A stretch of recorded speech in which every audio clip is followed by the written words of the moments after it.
आज की वाणी है 11 जनवरी 1966।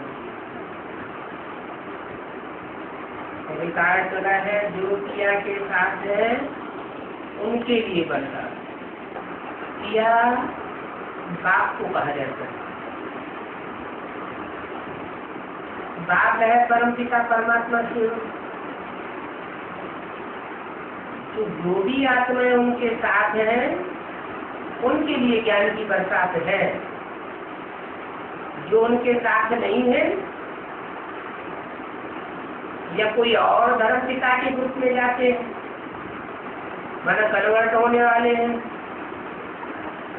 तो उनका उद्योग तो कोई दूसरे के राज्यों के साथ लगा हुआ है, उनके लिए वो ज्ञान की बरसात नहीं। क्योंकि ज्ञान जानकारी को कहा जाता है। जानकारी तो सच्चाई की होती है, झूठ की जानकारी तो होती नहीं है। तो जो सत्य है वो ही जाने नहीं होते। तो जो सत्य की जानकारी है, सत्य के ज्ञान की बरसात है, वो उनके लिए है जो परम पिता परमात्मा के साथ जिनकी बुद्धि लगी हुई। कोई दूसरों के साथ बुद्धि लगी हुई न हो, क्योंकि औरों के साथ बुद्धि लगी हुई होगी तो ज्ञान में मिक्सचरिटी जरूर होगी।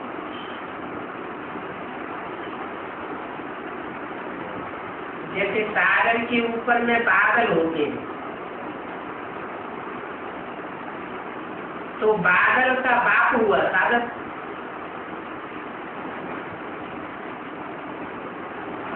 बादल में बरसात बरसाते हैं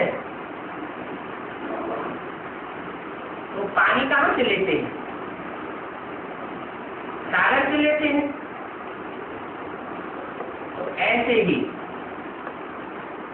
ज्ञान सागर बाप है और जो बच्चे हैं वो बादल हैं। वो ज्ञान सागर बाप से ही सत्य ज्ञान ग्रहण करते हैं। तो जो बादल सागर के साथ हैं उनके लिए बरसा, वो बादल ही पानी भरकर फिर बरसते हैं। तुम ही सागर के पास आते हो भरने के लिए, तुम ही माने और कोई भी है जो वो ज्ञान जल भरने के लिए सागर के पास नहीं आते। कोई और छोटे मोटे गड़े गड़िकियां हैं, तालाब है, झीलें हैं, नदियां हैं, उनमें ज्ञान जल भरने के लिए जाते हैं। सागर के बच्चे तो बादल ही होते हैं जो मीठा पानी खींच लेते हैं, क्योंकि सागर तो खारा भी होता है और सागर मीठा भी होता है। तो जिनकी बुद्धि बाप के साथ लगी हुई है उनकी बुद्धि में मीठा पानी भर जाता है। तो बादल भी अनेक प्रकार के होते हैं, कोई खूब जोर से बरसते हैं, बोड़ मोड़ कर देते हैं, और कोई कम बरसते हैं। इतना बरसते हैं कोई बादल कि जैसे दुनिया पानी में डबडबा जाती है। तुम्हारे में भी ऐसे नंबर वाले। तो जो खूब जोर से बरसते हैं उनका नाम भी गाया जाता है। जैसे बरसात बहुत होती है तो मनुष्य खुश होते हैं, ये भी ऐसे ही है। जो अच्छा बरसते हैं उनकी महिमा होती है, जो नहीं बरसते हैं उनकी दिल जैसे सुस्त हो जाती है। जब दिल सुस्त हो जाती है तो मोह उत्साह खत्म हो जाता है, पेट भरेगा नहीं। पूरी से धारण न होने से पेट जाकर पीठ से जाकर लग जाता है। सेवन होता है तो मनुष्यों का पेट जाकर के पीठ से लग जाता है ना, कुछ खाने को मिलता नहीं। मेहमान बना अकाल पड़ता है तो लोगों को खाने को मिलता नहीं, पीने को पानी नहीं मिलता, तो पेट पीठ से पिचक के लग जाता है। तो ये भी धारण कर और धारणा नहीं करते हैं तो बुद्धरूपी पेट पीठ से लग जाता है।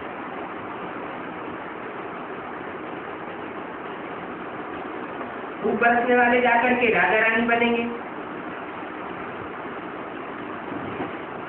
देखो बहुतों को सुख देते हैं, बहुतों को भरपूर कर देते हैं, और जो गरीब वो गरीब बनेंगे। गरीब वो बनेंगे जो ज्ञान जल भरते भी नहीं है और बरसते भी नहीं। तो गरीबों का पेट पीठ से लग जाता है।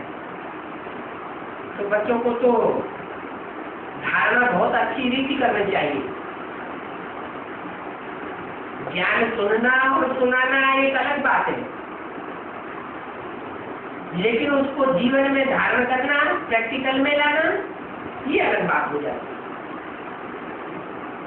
धारणा करने से प्राप्ति होगी।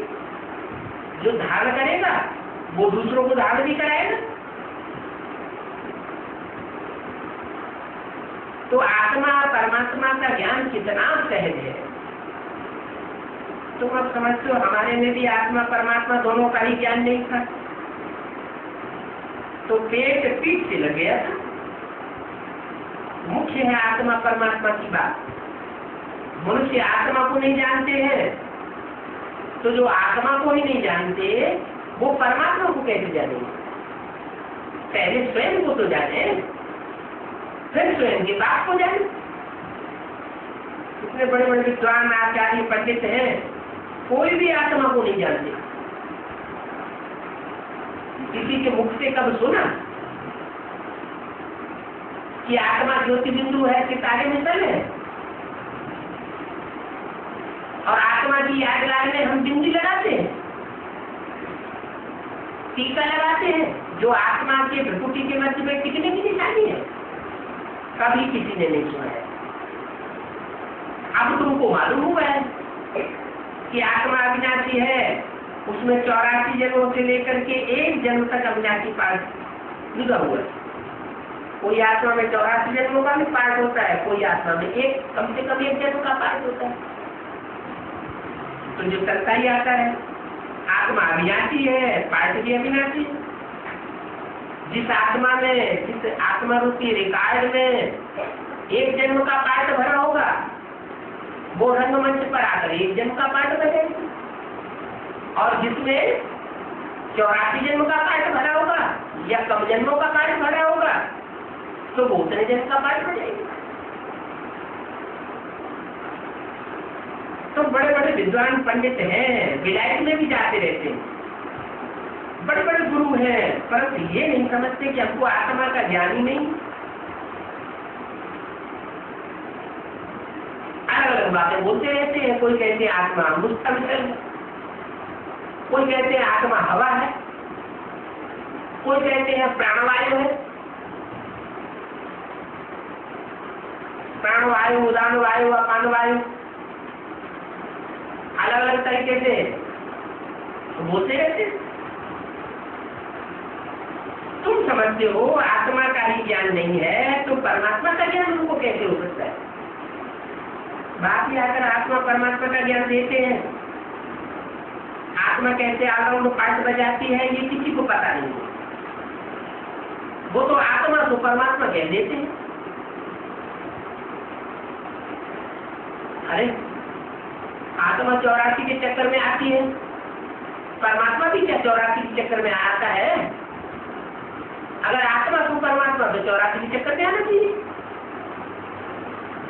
फिर कह रहे थे परमात्मा जन्म के चक्र से आ रहा है, वो अभोक्ता है, अकर्ता है, तो कोई बात घटी ही नहीं बैठती।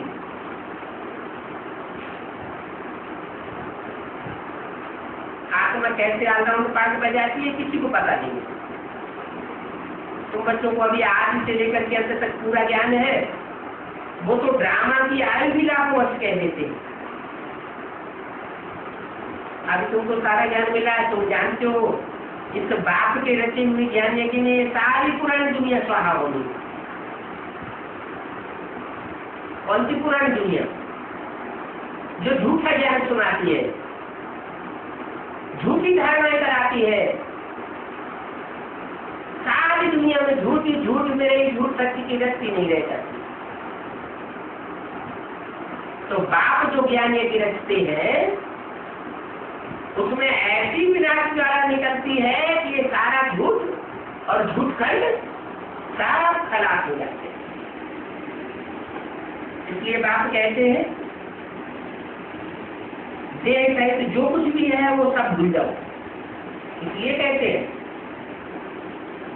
क्योंकि अब ये दुनिया देह और देह के संबंधों की दुनिया, पदार्थों की दुनिया, ये खलास होने वाली है।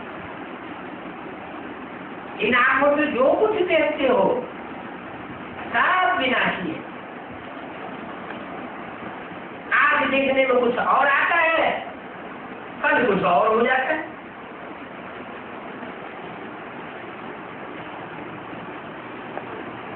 अपन को आत्मा समझो, बाप को और शांति धाम शिव हमको याद करो।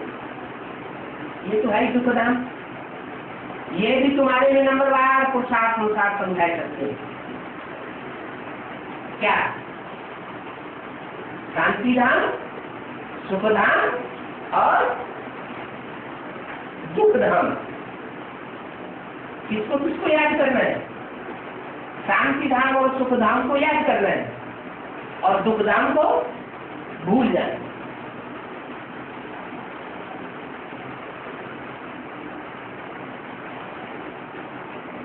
क्यों?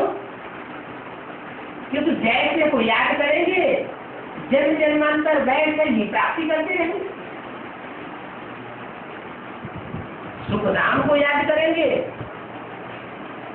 कोई चीज याद का परसेंटेज सुखधाम की स्टेज पर ज्यादा है, तो जन्म जन्मांतर सुख में रहेगा। और कोई भी याद की परसेंटेज शांति धाम की ज्यादा है, तो जन्म जन्मांतर शांति स्टेज में रहेगा। और कोई भी याद का स्टाफ दुखों का है, ये दुख मिला, वो दुख मिला, ये परेशानी, वो परेशानी, बीमारी, ये है वो है, रोते ही रहते हैं, तो जन्म जन्मांतर उनको क्या मिलेगा? अंत मते सुगते हो जाएगी।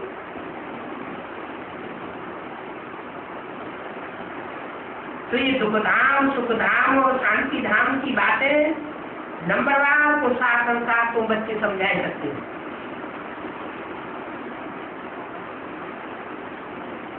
अब तुम ज्ञान से तो भरपूर हो, क्या 66 की वाणी है, मम्मा ने शरीर छोड़ दिया था, 65 में शरीर छोड़ दिया था, और 66 की वाणी में क्या बोला?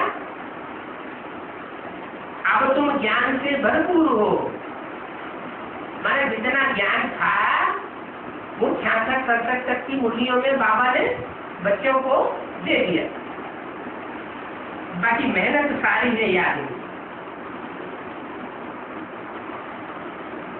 जन्म जन्मांतर का देह अभिमान मिटकर देही अभिमानी बने, इसमें बड़ी मेहनत है।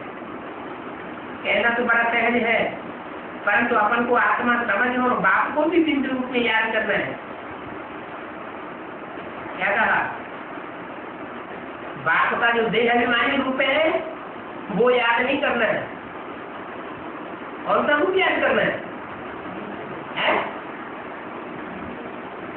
देह अभिमानी रूप कौन सा? जब प्रजापिता ब्रह्मा में शिव की प्रवेशता नहीं होती है तो वो देह अभिमानी होता है, और जब उनमें शिव की प्रवेशता होती है तो क्या हो जाता है? निराकारी हो जाता है। तो कौन से रूप को याद करना है?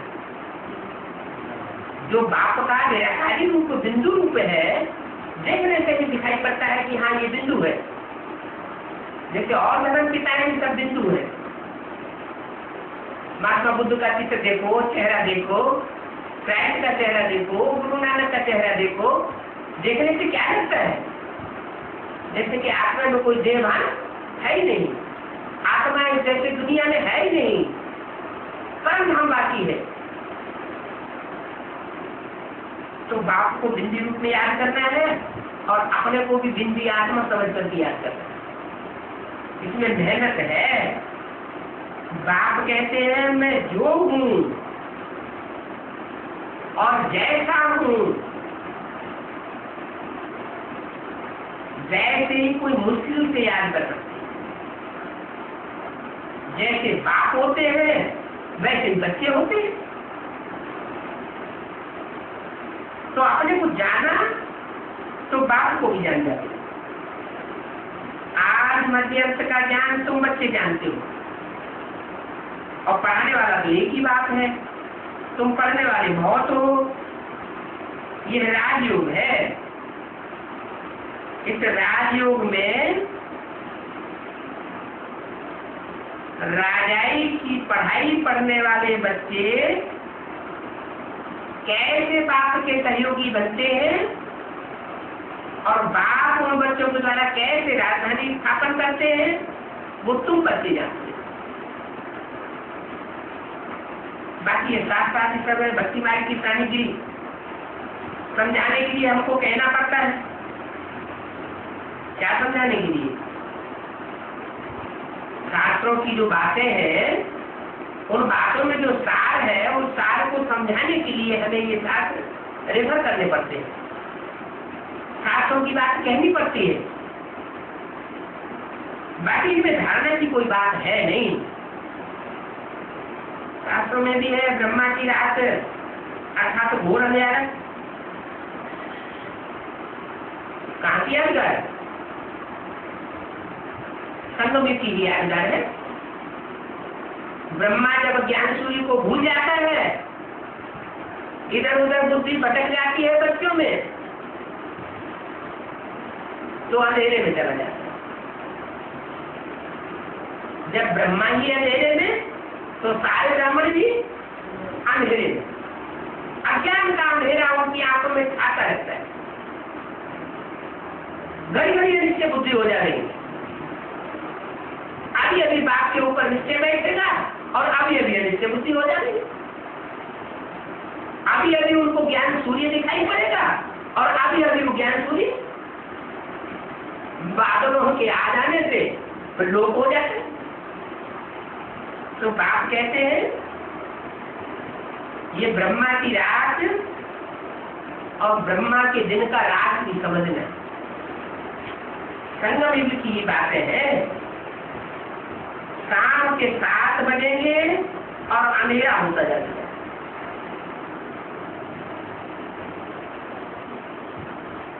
सनसेट पॉइंट यादगार बनी हुई है। कहाँ? माउंट आबू में यादगार बनी हुई है। ज्ञान सूर्य छिपता है और अज्ञान का अंधेरा ब्राह्मण दुनिया में शुरू हो जाता है। 12 बजे तक कहेंगे घोर अंधेरा, सब अंधेरे में डूब जाते, सारी दुनिया अंधेरे में डूब जाती है। 12 बजे के बाद फिर नए दिन की शुरुआत होती है।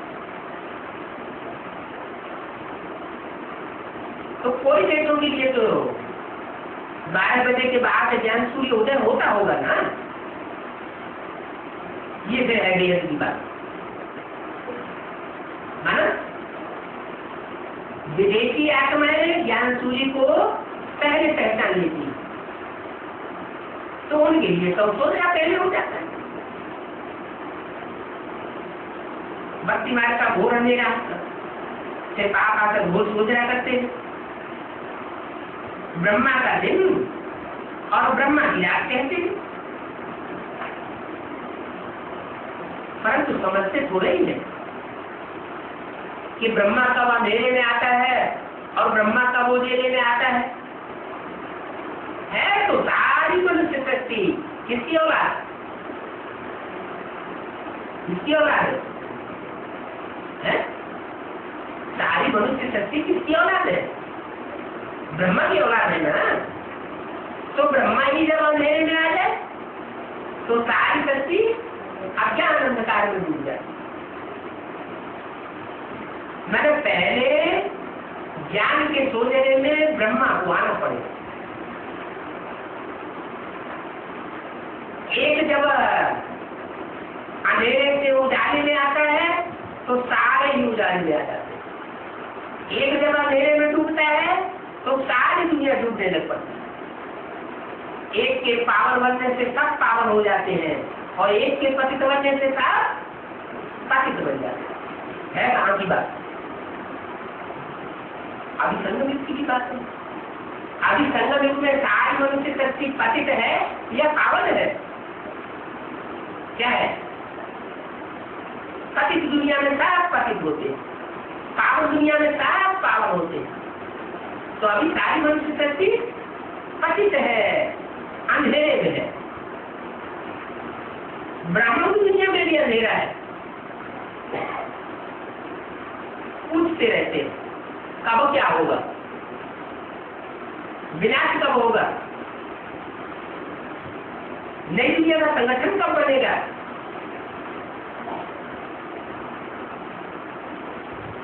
तो बाप ज्ञान सूर्य है। ज्ञान सूर्य जब गर्म होता है तो सागर में से जो भाप उठती है उससे बादल तैयार हो जाता है। चंद्रमा रोशनी किससे लेता है? सूर्य से रोशनी लेता है। तो ये ज्ञान की रोशनी जो ज्ञान सूर्य से मिलती है, ज्ञान चंद्रमा को,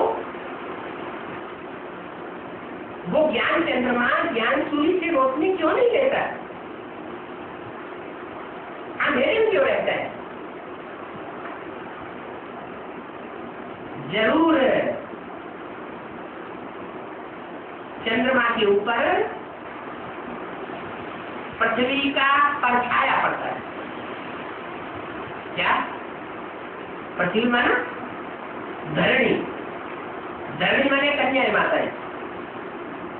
जो ज्ञान में चलने वाली कन्याएं माताएं हैं उनका, उनकी छाया, परछाया ब्रह्मा रूपी ज्ञान चंद्रमा के ऊपर पड़ जाती है, उन कन्याओं माताओं के प्रभाव में आ जाता है और ज्ञान सूर्य से विलय हो जाता है, अंधेरे में आ जाता है। ये रात और दिन आधा आधा होता है। आधा समय ब्रह्मा का दिन, आधा समय ब्रह्मा की रात।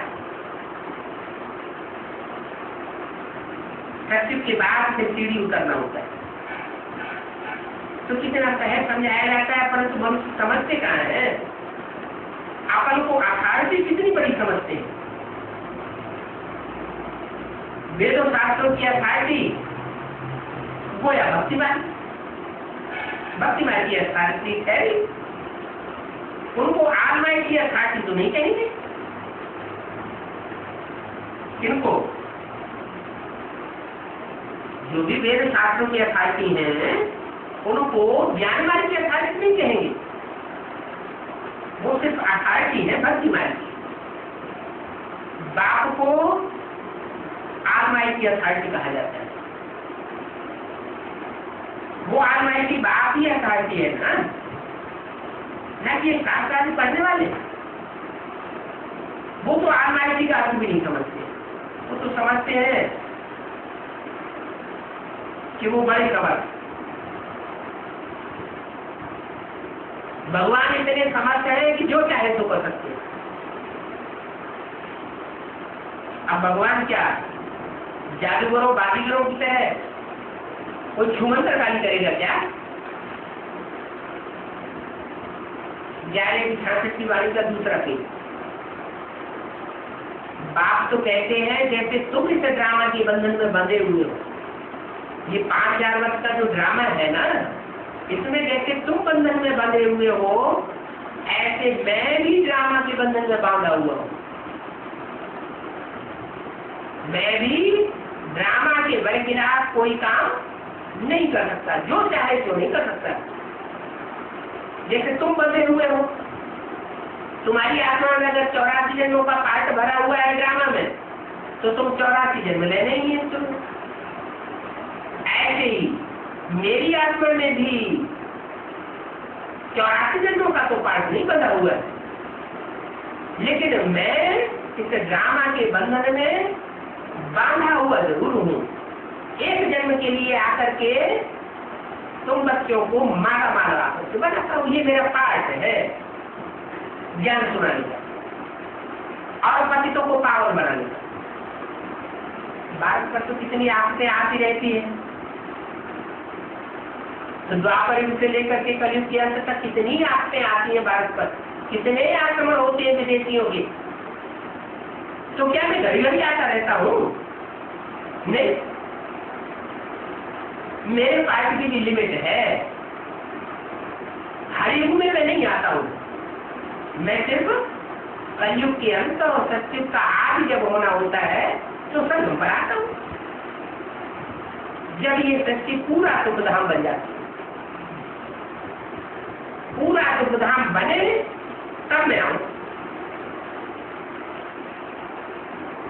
1 सेकंड का भी फर्क नहीं पड़ सकता मेरे आने में। इतना तक ड्रामा के बंधन में बांधा हुआ हूं। ड्रामा में हर एक का एक्यूरेट पार्ट जुड़ा हुआ है। ये है हाईएस्ट बात का भी इनकारनेशन। फिर नंबर बार और सब आते हैं कम ताकत वाले, है ना? जो सब बापों का बाप है, सब धर्म पिताओं का पिता है, वो है फर्स्ट नंबर धर्म पिता। अव्वल नंबर देवता धर्म की स्थापना करता है। बाद में जो द्वापर युग से धर्म पिताएं आते हैं वो है सब नंबरवार। नंबरवार सब आते ही रहते। शूटिंग पीरियड में भी ऐसे ही होता है। यदि कि आज में जो स्वरूप था ज्ञान देने वाला, ज्ञान सागर, वो तो आज में पार्ट बजा करके चला गया। वो था अव्वल नंबर।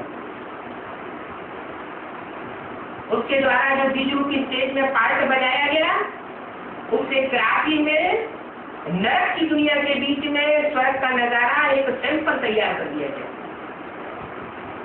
ये पार्ट है मेरा, क्या नरक को स्वर्ग बना देगा। बाद में ब्रह्मा के द्वारा ब्राह्मण धर्म स्थापन हुआ। तो ब्रह्मा के द्वारा जो ब्राह्मण धर्म स्थापन हुआ वो अव्वल नंबर कहेंगे या द्वैत नंबर कहेंगे? अव्वल नंबर तो नहीं कहेंगे। जो नंबर 1 द्वारा काम होता है वो नंबर 2 के द्वारा काम नहीं हो सकता। स्वर्ग तो नहीं स्थापन होता। तो ब्राह्मण जो पैदा हुए ब्रह्मा के द्वारा वो 2 प्रकार के ब्राह्मण पैदा हो गए। रावण कुंभकर्ण मेघनाथ जैसे ब्राह्मण भी बन गए और गुरु वशिष्ठ विश्वामित्र जैसे भी ब्राह्मण बन गए, मिक्स हो गए। इसलिए ब्राह्मणों की 9 प्रकार की टुड़ियां गाई जाती है।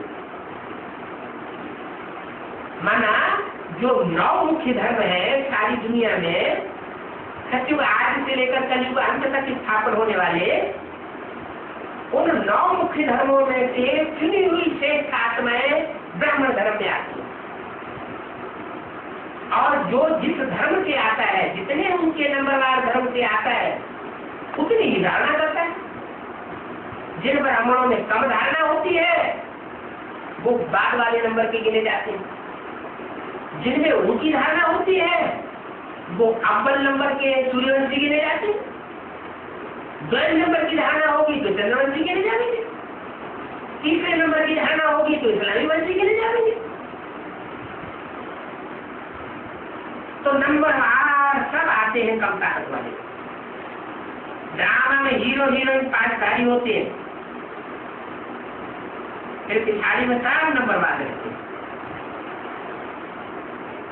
क्या ड्रामा कोई होता है तो उसमें अव्वल नंबर पाठधारी कौन होता है?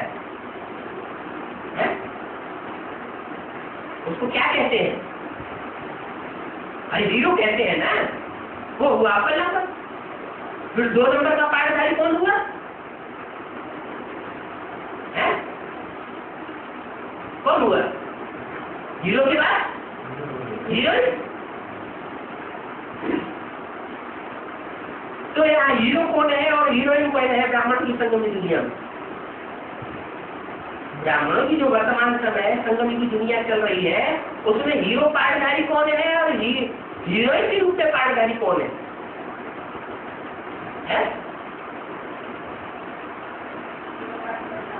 हीरो पाठधारी राम वाली आत्मा।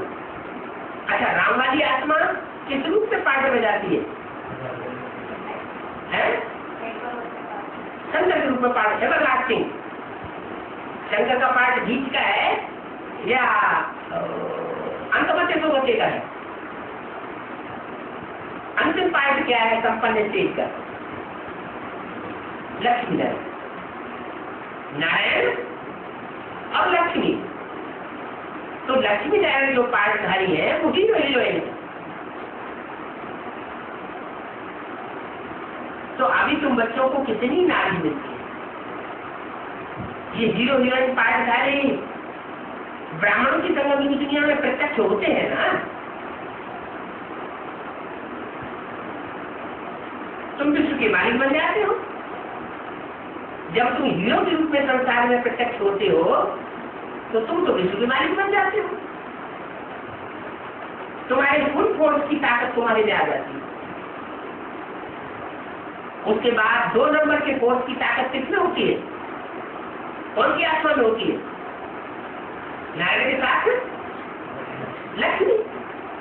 लक्ष्मी नंबर 2 की ताकत होती है। फिर नंबर 1 पुरुषार्थ करके तुम तमो प्रधान से सतो प्रधान बनते हो, और उनका तो पाठ ही नहीं है। माने और धर्म वालों का पाठ तमो प्रधान से सतो प्रधान बनने का नहीं है। वो सतो सामान्य तक कोई पहुंचते पूरे 16 कला संपूर्ण बन जाए, पूरे 84 जन्म ले लें, सारे विश्व की बात ही ले लें, ये और धर्म की आत्माओं का काम नहीं है जो और से पढ़ाई पढ़ते हैं। तुम सिर्फ एक को याद करते हो, एक के संकल्प लगाते हो, एक से पढ़ाई पढ़ते हो, तो तुम्हें पूरी प्राप्ति होती, तुम्हारे फुल कोर्स की ताकत आती। तो साथ कर तुम तो सतो प्रधान बन जाते हो ना। वंदर राशि वर्ण नंबर 1 है।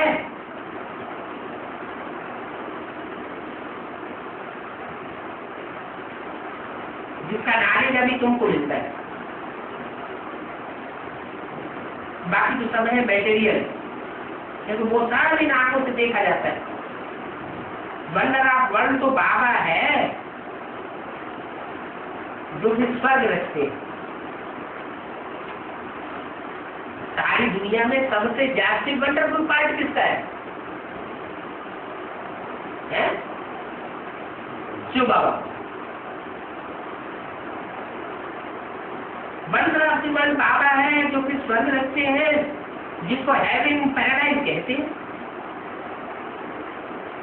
तो उसकी पैराडाइज की कितनी महिमा है। हिंदुओं में उसे वैकुंठ कहते हैं, मुसलमानों में उसको जन्नत कहते हैं शास्त्रों में, कुरान वगैरह, और क्रिश्चियंस में उसे पैराडाइज कहते हैं, जिसको स्वर्ग। तो कितनी महिमा है। बाप और बाप के रचना की बड़ी भारी महिमा है। ऊंच से ऊंच भगवान ऊंच से ऊंच स्वर्ग की स्थापना करते हैं। क्या कहा है? स्वर्ग के भी रैंक हो गए, स्वर्ग की दुनिया के भी रैंक हो गए। कितने रैंक हो गए हैं? नहीं मालूम? अरे स्वर्ग में कितने जन्म होते हैं?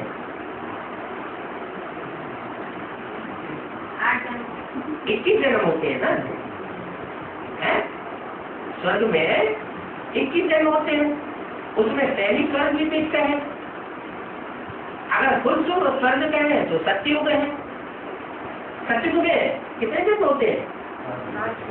9 जन्म होते हैं। क्या?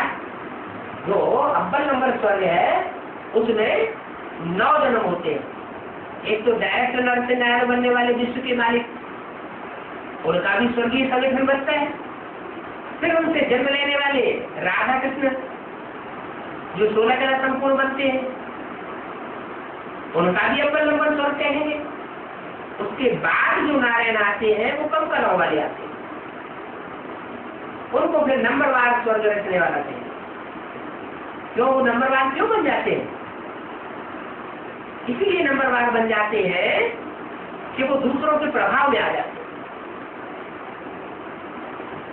दूसरे धर्मगुरुओं की बातों में आ जाते हैं और बाप की मत को छोड़ देते हैं। जैसे अभी एडवांस पार्टी है और बेसिक पार्टी है। भगवान की जो बोली हुई मुरली है उस मुरली को ज्यादा महत्व कौन देते हैं?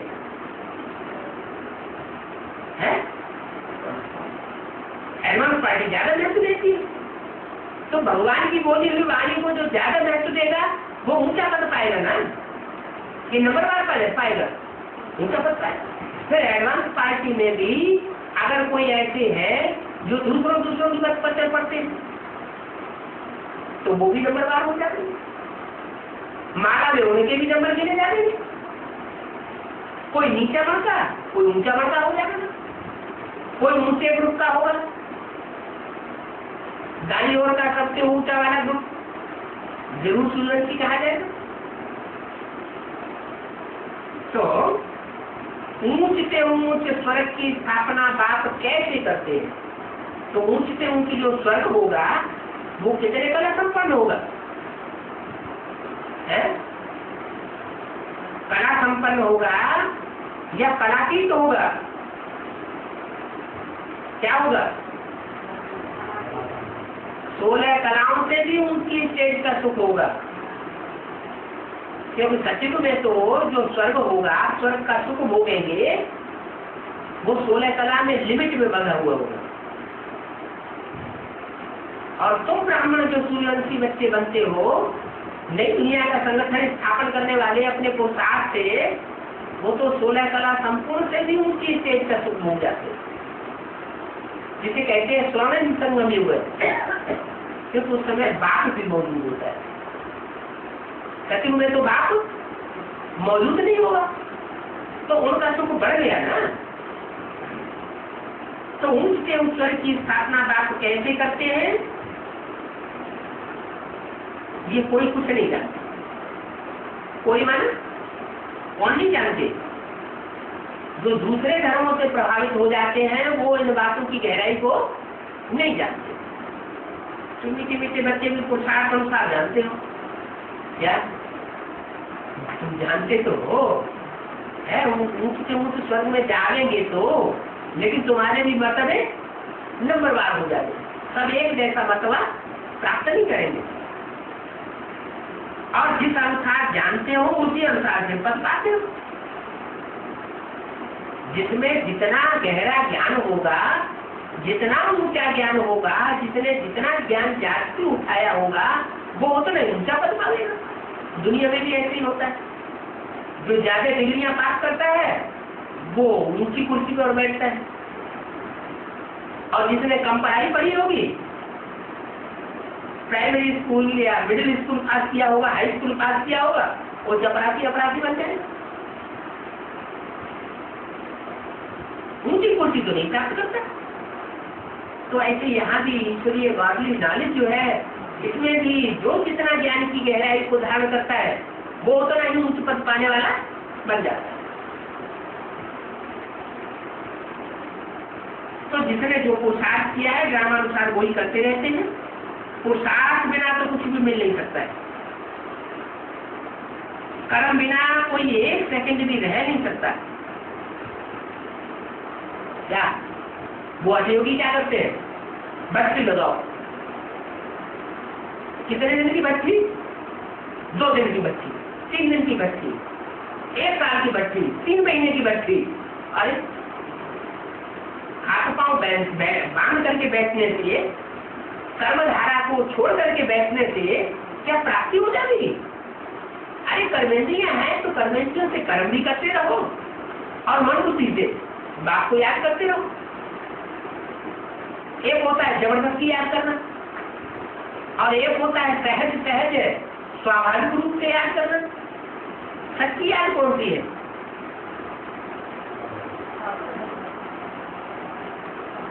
महबूबा महबूब को याद करती है, या महबूब महबूबा को याद करता है। तो कारखाने में काम करते थे, उनको याद आता है कि नहीं आता है? याद आता है। तो वो हुई कर्मधारा। कर्मधारा भी चलती रहे और याद भी चलती रहे, वो हो गया सहज, स्वाभाविक पुरुषार्थ हो गया। तो बाप को सहज राज्य सिखलाते हैं। वो हठयोगी धर्मगुरु क्या करते हैं? जबरदस्ती भट्टियां बैठाते हैं। अरे भट्टी में जब ज्ञान नहीं होगा असली, तो बिना ज्ञान के भट्टी क्या काम करेगी? किसी को भोजन दे दो ढेर सारा और पानी बिल्कुल न दो, तो क्या होगा? है क्या होगा? अग्नि फूक जाएगी पेट में, अग्नि फूक जाएगी। ये है बुजुर्ग की पेट, और ये हमारी है योग की खुराक। सिर्फ कोई योग की खुराक ही बैठ करके खाता है और ज्ञान जल बिल्कुल न पिए, तो वो खुराक पचेगी नहीं, और ही गर्मी पैदा कर देगी, और ही बीमारियां पैदा कर देगी। इतना बुद्धि बड़ बुद्धि में बीमारियां पैदा होगी, कोई को दिमाग में ट्यूमर हो जाएगा, अकाली मौत हो जाएगी, कोई तो हार्ट फेल हो जाएगा, जैसे होते रहते हार्ट फेल। तो बाप कहते हैं ऐसा पुरुषार्थ न करो, जोर जबरदस्ती कर। जैसे मैं सहज राजयोग दिखलाता हूँ, वो सहज राजयोग दिखना चाहिए ना। बाप तो कहते हैं तुम कर्म योगी हो, कर्म इंद्रियों से कर्म भी करते रहो और बुद्धि से याद भी करते रहो। वो हठ योगी होते हैं, प्राणायाम चढ़ाए देते हैं, जैसे जड़ बन जाते हैं, अंदर में पड़े रहते हैं, ऊपर में मिट्टी जम जाती है। क्या अंदर में निश्चेष्ट होकर के पड़े रहते हैं, मन बुद्धि जाम हो जाती है और ऊपर से देह अभिमानी की मिट्टी उनके ऊपर छा जाती है। तो देह अभिमानी की मिट्टी अगर बढ़ती रहे तो ऐसे पुरुषार्थ से फायदा हुआ या नुकसान हुआ? अंदर पड़े रहते हैं, ऊपर में मिट्टी जम जाती है तो बगीचे बन जाते हैं। क्या बात, जो ऊपर ऊपर मिट्टी जमी हुई है देह अभिमानी की मिट्टी, उस देह अभिमानी की मिट्टी में सुख धाम, शांति धाम और ज्ञान सरोवर जैसे बगीचे बन जाते हैं।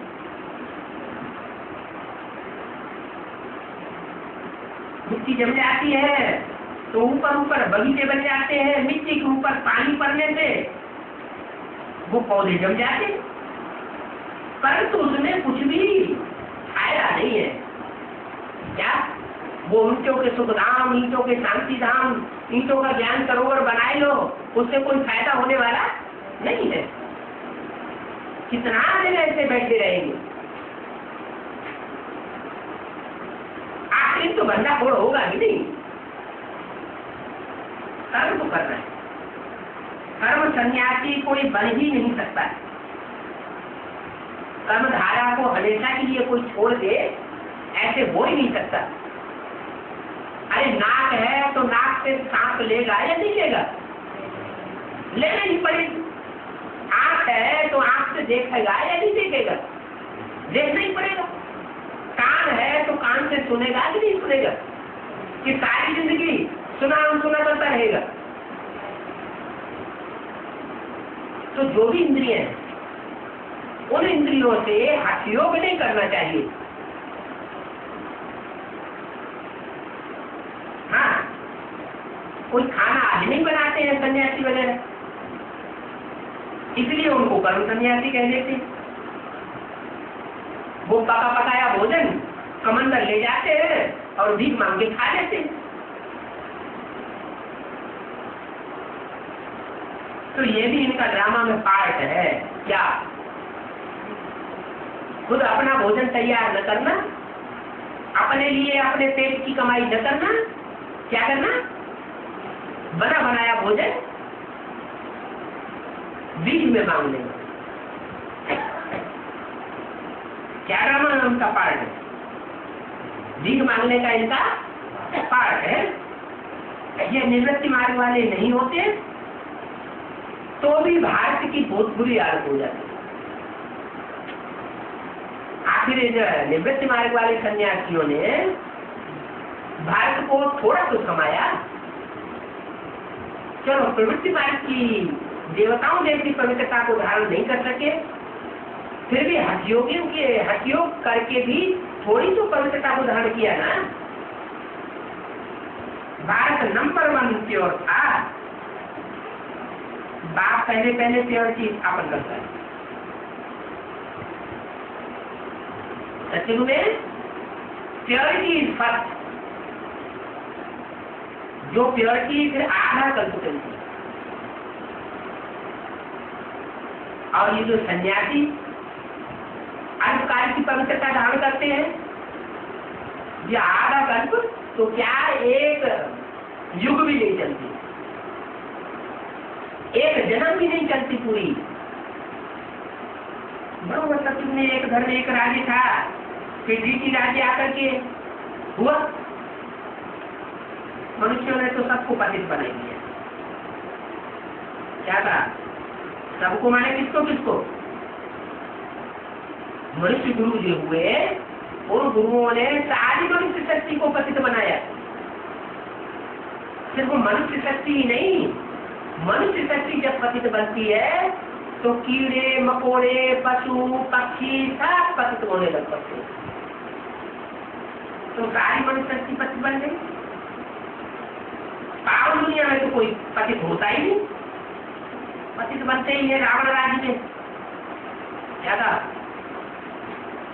जो एक सिर वाला राम है उसके राज्य में कोई पतित नहीं बनता, और अनेक सिर वाले रावण का राज्य जब होता है, अनेक मतें देगा ना कि ज्यादा सिर है तो सब पतित हो जाते।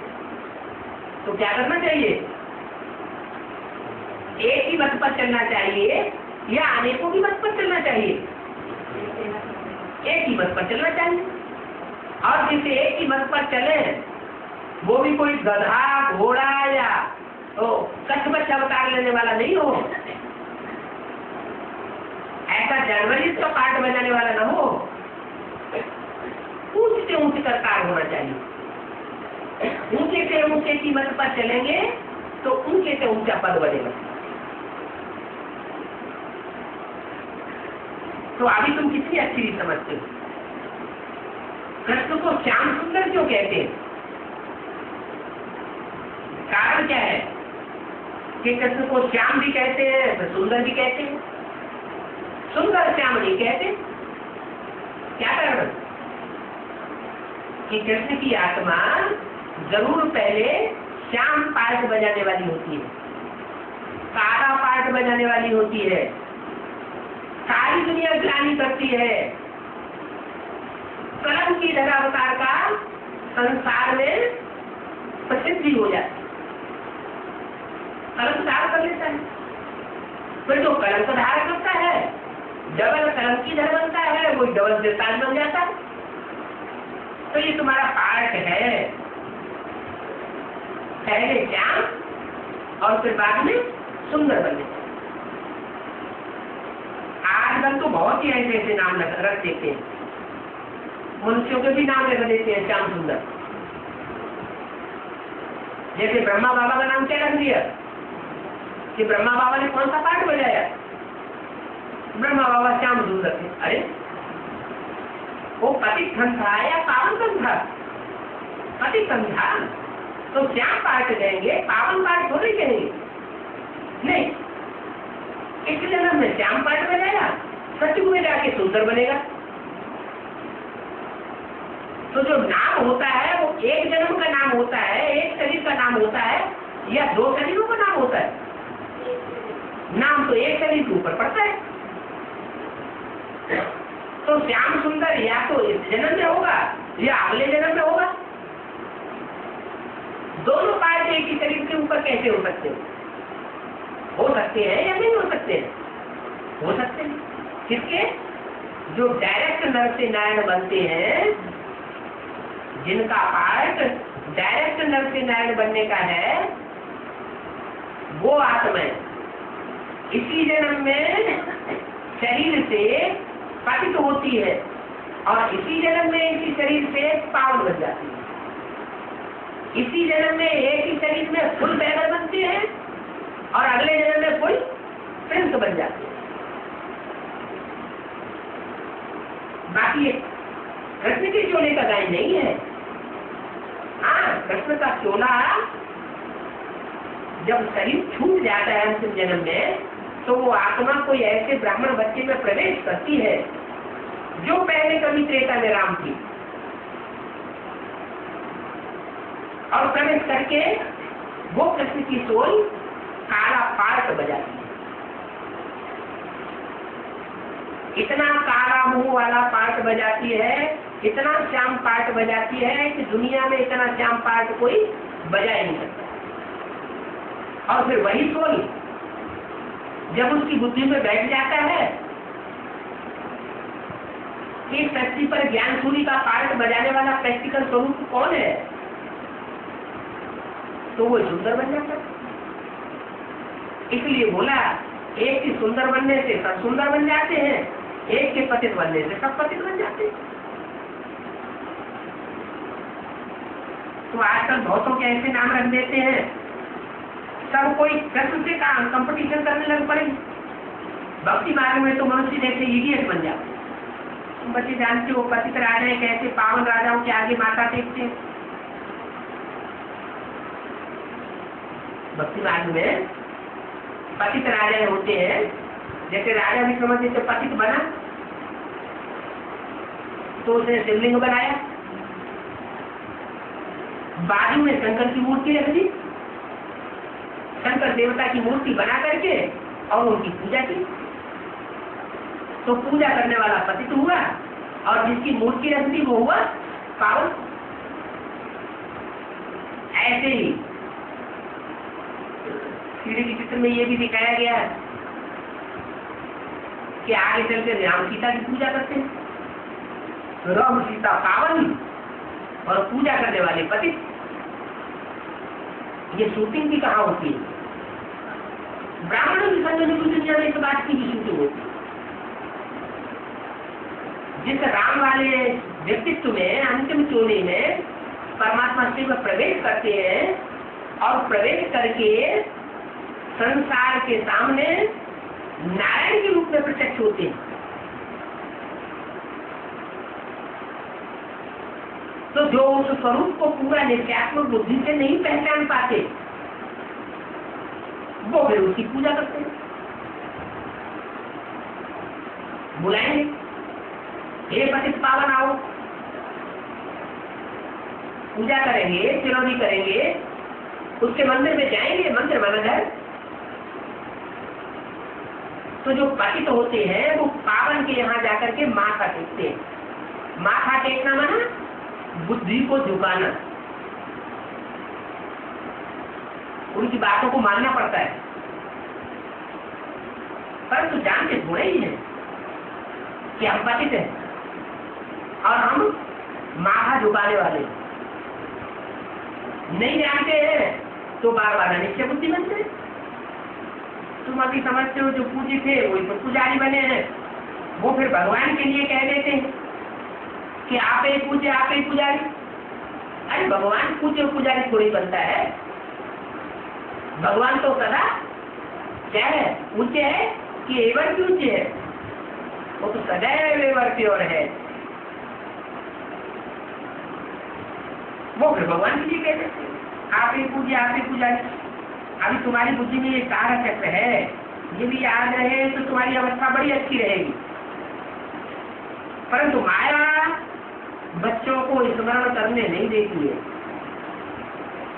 सदैव हर्षित मुख अवस्था रहे तो तुमको देवता कहा जाएगा। क्या अवस्था कैसी हो जाती है? अभी अभी बड़े खुश, अभी अभी माया जोड़े चलाई देती तो चेहरा लटक जाता है।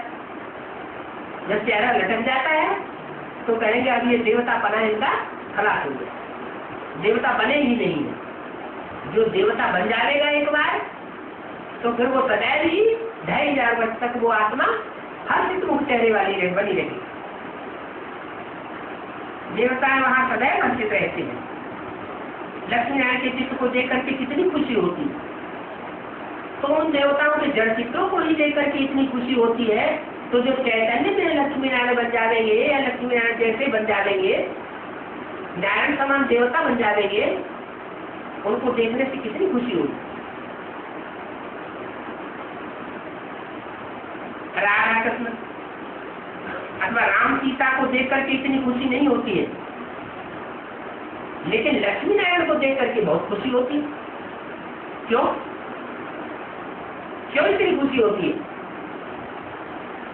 है? क्योंकि लक्ष्मी नारायण में कोई डिफेक्ट नहीं रहता और दूसरे जो देवता हैं उनमें कुछ न कुछ डिफेक्ट होता है। राम सीता वाली आत्माएं पूर्व जन्म में फेल हो गई तो अभी उनमें कुछ न कुछ डिफेक्ट जरूर होगा। जब तक उनका पुरुषार्थ संपन्न नहीं होता तब तक उनमें डिफेक्ट रहेगा। तो जिनमें खुद ही डिफेक्ट है वो दूसरों को भी संकरण डिफेक्ट पने का ही लगा देते। जब वो संपन्न हो जाते हैं तो जो भी उनके संग के रंग में आता है वो सब पावन हो जाते हैं। इसलिए पारसनाथ का भी गाएंगे। भक्ति मार्ग में दिखाते हैं पारक पत्थर होता है, वो पारक पत्थर जहाँ कहीं लोहे को छू दिया जाए तो लोहा सोना बन जाता है। अब ऐसा कोई पारक पत्थर होता नहीं, ये तो गायन है, कोई मनुष्य आत्माओं का गायन है जो ऐसा श्रेष्ठ पुरुषार्थ करती है। तो श्रेष्ठ पुरुषार्थ की संपन्नता में जो आत्माएं उनके संग के रंग में आती है वो ही परिवर्तन हो जाती है। ज्ञान सुनाने की भी उस समय दरकार नहीं रहती, सिर्फ संग का रंग ही उनको परिवर्तन कर देता है। तो बताया कि लक्ष्मी नारायण के चित्र को देख करके जितनी खुशी होती है उतनी खुशी राधा कृष्ण राम सीता के चित्रों को देख करके नहीं होती, क्योंकि कृष्ण के लिए शास्त्रों में हंगामे की बातें लिख दी। क्या कृष्ण ने बहुत हंगामा किया, महाभारत ग्रह युद्ध बचाए किया, खून की नदियां बनी। बाबा तो सामने आते हैं, इस लक्ष्मी नारायण के चित्र को देख करके खुशी होती है। बच्चों को भी ऐसे समझना चाहिए। बाकी कितने समय अपने इस पुराने शरीर में होंगे फिर जाकर के प्रिंस बनेंगे, ये ऑब्जेक्ट है ना, ये भी सिर्फ तुम जानते हो। खुशी में कितना मत गदगद होना चाहिए, जितना खुशी चढ़ेगी उतना उच्च पद पाओगे। कहाँ विश्व का महाराजा महारानी और कहाँ साहूकार प्रजा, और कहाँ प्रजा के भी नौकर चाकर। तो उच्च पद नीच पद में अंतर हो गया ना। सबसे एक ही है, सिर्फ मन मना बाबा मत जाना, और कुछ भी नहीं करना है। क्या करना है? जो बाप का संकल्प वही संकल्प धारण करना है, जो बाप चाहता है वैसे ही चलना है। इतनी याद समान बनी रही। समान स्टेज जब हो जाएगी बाप समान, तो जो कर्म होंगे वो सारा भी ईश्वर के लिए होंगे, भगवान के लिए कर्म भी होंगे। वाचा भी अपने लिए नहीं चलेगी, अपनी चिंता नहीं रहेगी। अपने लिए तो जो पाना था तो पा लिया, परवाह थी पार ब्रह्म परमेश्वर की, वो मिल गया, फिर कुछ चाहने की इच्छा नहीं रहती। तो जिन्होंने पा लिया वो फिर दूसरों के कल्याण में लग जाते। तो दो बातें रह जाती है ना, और मैं। अच्छा, ओम